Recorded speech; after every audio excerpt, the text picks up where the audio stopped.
हम डिस्कस करेंगे कि स्ट्रक्चर ऑफ फ्लेम्स कैसा होता है, यानी हम लोग फ्लेम्स के बारे में पढ़ेंगे इस टाइम सारा।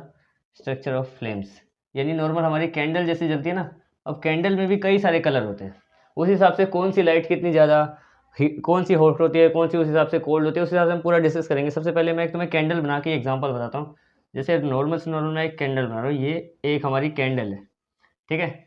देखने में इसके ऊपर मैंने एक ये नॉर्मल सी हीट लगा दी है, पर इसमें भी कलर्स होते हैं कई सारे। तुमने ध्यान दिया होगा कि इसमें ना मैं इसको 3 शेप में डिवाइड कर रहा हूँ, 1, 2 और तीसरा, ठीक है। सबसे जो अंदर वाली होती है ना, ये ब्लू कलर की होती है। तुमने कभी भी इस कैंडल को नोटिस किया हो तो जो फायर है ये वाली अंदर फ्लेम्स जो है इसकी वो ब्लू कलर की होती है। और इससे ऊपर की बात करें तो ये हल्की ऑरेंज होती है, और ये जो सबसे बाहर वाली होती है ये होती है येलो कलर की, ठीक है। और इनके भी अपने अपने टेम्परेचर होते हैं। आग मतलब जितने भी तरीके की आग है ना, इन सब के अपने अपने टेम्परेचर। जैसे कि ये वाली आग इस कलर की है तो ज़्यादा जलेगी, इस कलर की है तो कम जलेगी। तो जो ब्लू है, जो सबसे इनर वाली है ना, जो इनर वाली है वो होती है सबसे लीस्ट हॉट, यानी कि ये जो सबसे वाली अंदर वाली बिल्कुल आसानी से, तुम पता क्या, जैसे कोई भी कैंडल है उसको तुम अगर ऊपर से हाथ रखोगे तो तुम्हें गर्म लगेगी, लेकिन इस ब्लू वाले पार्ट को और एकदम ऐसे दबा दोगे ना तो मोमबत्ती बुझ जाएगी। क्योंकि इसमें सिंपल सा है कि जो ब्लू कलर का होता है वो सबसे कम गर्म होता है, इसको हम आसानी से बता सकते हैं। ऑरेंज की बात करें, जो ये मिडल लेयर है, ये वाली मिडल लेयर, ये होती है नॉर्मल हॉट, यानी नॉर्मल तरीके से गर्म होती है, ज़्यादा ना ज़्यादा गर्म होती है ना ज़्यादा इतनी। ब्लू वाली लाइक भी बिल्कुल सिंपल नहीं होती, थोड़ी सी नॉर्मल सी रहती है। और येलो की बात करें, येलो होती है सबसे मैक्सिमम, यानी जो आउटर मोस्ट लेयर है ये वाली, ये मैक्सिमम पे जाती है, यानी सबसे ज़्यादा गर्म यही होती है, येलो वाली लेयर, ठीक है। अब हम डिस्कस करेंगे कि स्ट्रक्चर फ्रेम ये तो है कि सबसे कलर होते हैं लाइंस के कई सारे, और इनके अलग अलग टेम्परेचर होते हैं उन हिसाब से। अब बात करते हैं कि फ्यूल क्या होते हैं। मेन हमें कंबशन चैप्टर में फ्यूल टॉपिक पढ़ना है कि फ्यूल क्या होता है, क्योंकि इनके बगैर आग ही नहीं चल सकती। तो एक क्वेश्चन है तुम्हारा, व्हाट इज फ्यूल, और उसके 4 पॉइंट्स बनेंगे कि वो कि मतलब इन 4 चीज़ों पे खरा भी उतरना चाहिए। फ्यूल होने के साथ साथ इन 4 चीज़ों पे खरा उतरेगा तभी तो किसी काम का आएगा। तो सबसे पहले फ्यूल क्या होता है। फ्यूल बेसिकली वो चीज़ होती है ना जो खुद जल के हमें हीट लाइट प्रोड्यूस करते हैं। क्योंकि देखो, हम आग जलाते हैं तो हमारे 2 काम होते हैं सबसे मेन। एक तो हमें हीट मिल जाए, क्योंकि आग जलाने के लिए हम जैसे खाना पकाते हैं तो हमें हीट तो चाहिए कम से कम, और ऊपर से लाइट मिल जाए, जैसे दिया वगैरह जलाते हैं तो हमें रोशनी भी तो मिलती है ना। तो फ्यूल वो होते हैं जो खुद जल के हमें हीट और लाइट देते हैं। तो हम लिखेंगे द सब्सटेंसेस, फ्यूल की बात कर रहा हूँ मैं, the substances that burnt itself and gave us heat and light, मतलब खुद जल के वो हमें हीट और लाइट प्रोड्यूस कराते हैं, तो उसको बोलते हैं फ्यूल। ये तो हो गई फ्यूल की सिंपल सी डेफिनेशन। अब वो क्राइटेरिया जिस पे एक फ्यूल को खरा उतरना चाहिए वो 4 पॉइंट होते हैं। देखो, फ्यूल तभी हमारे काम का है, पहली बात वो होना चाहिए हमारे लिए सस्ता, चीप। जैसे अब ऐसा नहीं है कि हमें आग जलानी और हमें कोई फ्यूल लेना है लेकिन वो बहुत ही ज़्यादा महंगा है, तो ऐसा तो नहीं हर घर में जा सके, इसलिए फ्यूल होना चाहिए सस्ता। जैसे कि माचिस की बात करें, 1 रुपये की एक माचिस आती है, लेकिन अब सस्ती है तभी हर घर में जल सकती है। दूसरे पॉइंट की बात करें तो ईजीली अवेलेबल होना चाहिए। ईजीली अवेलेबल यानी किसी भी दुकान पे चले आओ तुम्हें माचिस आराम से मिल जाएगी, क्योंकि हम फ्यूल की बात करें जो हर घर में आसानी से जले। तीसरा कि वो ईजीली कैचेस फायर, यानी आग भी आसानी से पकड़ सके। ऐसा नहीं कि हम एक फ्यूल लेके आ गए, उसको जलाए जा रहे हैं, जल ही नहीं रही, है ना। तो ये क्राइटेरिया, जैसे कि सस्ती होनी चाहिए, आसानी से हमें हमारे आसपास अवेलेबल होनी चाहिए, और आसानी से आग भी पकड़ पाए। और इसका टोटल एग्जांपल है एक मैच बॉक्स यानी माचिस।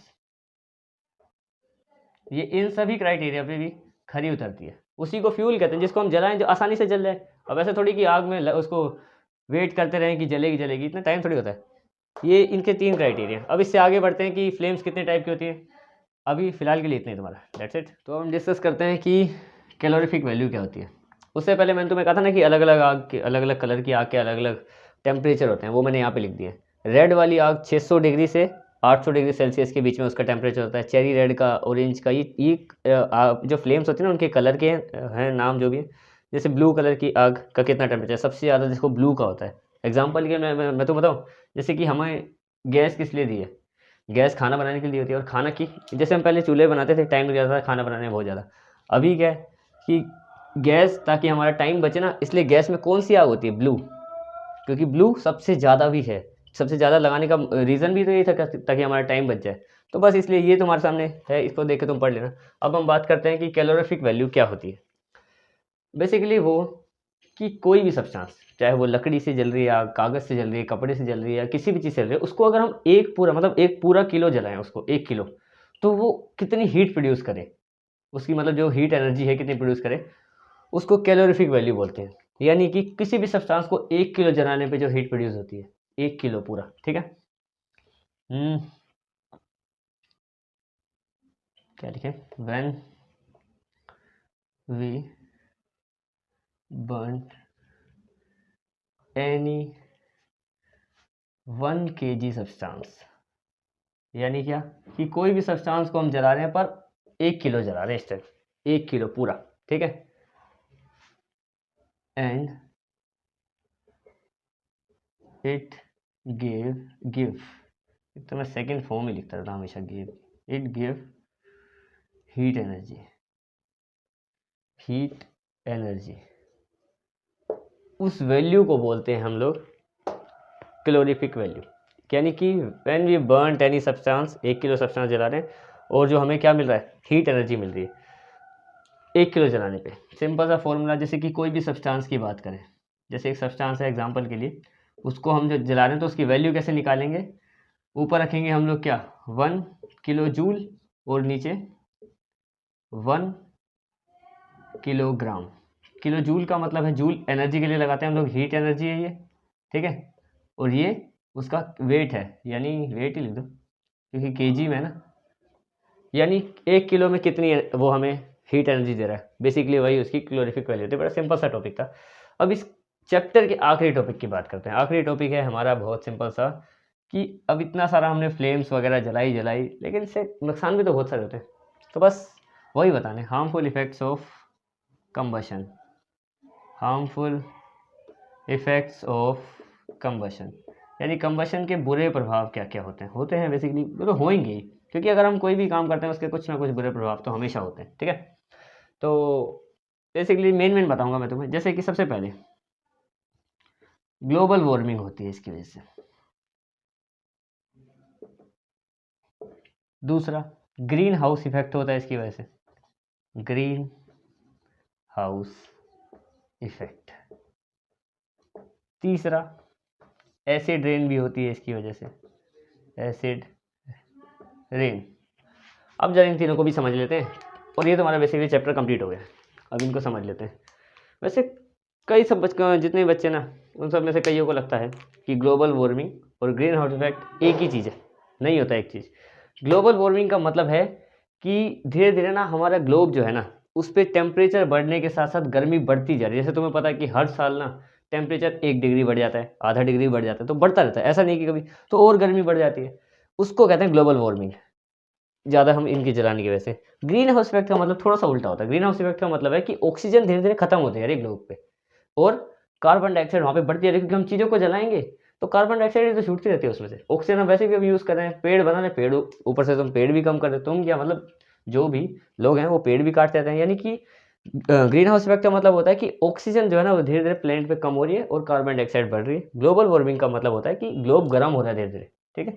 तीसरा एसिड रेन। एसिड रेन तो तुम्हें सिंपल सी बात पता है, जैसे यहाँ पे हम आग जला रहे हैं, अभी ऊपर जाएगी वो आग तो चलो बेसिक सिंपल सी बात है। जैसे फैक्ट्रियों का आग तो छोटे लेवल पे है, जैसे फैक्ट्री होती है कोई, फैक्ट्री का धुआं छूटता रहता है, तो ऊपर ना एटमॉस्फेयर में बहुत ज़्यादा एसिड हो जाता है इकट्ठा। एसिड इकट्ठा हो गया तो जब पहली बारिश होती है ना, अब मैं तुम्हें एक टिप भी दूंगा छोटी सी, पहली बारिश होती है तो वो जो पानी आता है वो ऊपर के एसिड को साथ में लेके आता है। इसलिए कभी भी पहली बारिश में, जैसे कि मानसून की पहली बारिश में नहीं नहाना चाहिए, वो सबसे ज़्यादा बुरी होती है और जहरीली होती है। क्योंकि पहली बार में चलो जब नीचे बैठ जाता है ना वो केमिकल्स आके, दूसरी में नहा सकते हो तुम लोग एग्जाम्पल के लिए। लेकिन ये है कि वो ना एसिड रेन, एसिड इसलिए बोलते हैं क्योंकि वो सारा एसिडिक हो जाता है पानी, वो अच्छा नहीं होता। ये था तुम्हारा कंबशन चैप्टर पूरा। इसके हार्मफुल इफेक्ट, कैलोरीफिक वैल्यू वगैरह हमने बड़ा कुछ पढ़ लिया इसमें। वैसे भी कंबशन कितने टाइप्स के होते हैं और भी इनफ्लेमेबल वगैरह वगैरह। तो आज के लिए इतना ही था, दैट्स इट। और अगर कोई भी तुम्हें चैप्टर के बारे में जानना है तो उसको तुम कमेंट में बता देना, मैं उसी पे वीडियो बना दूंगा। अब दैट्स इट।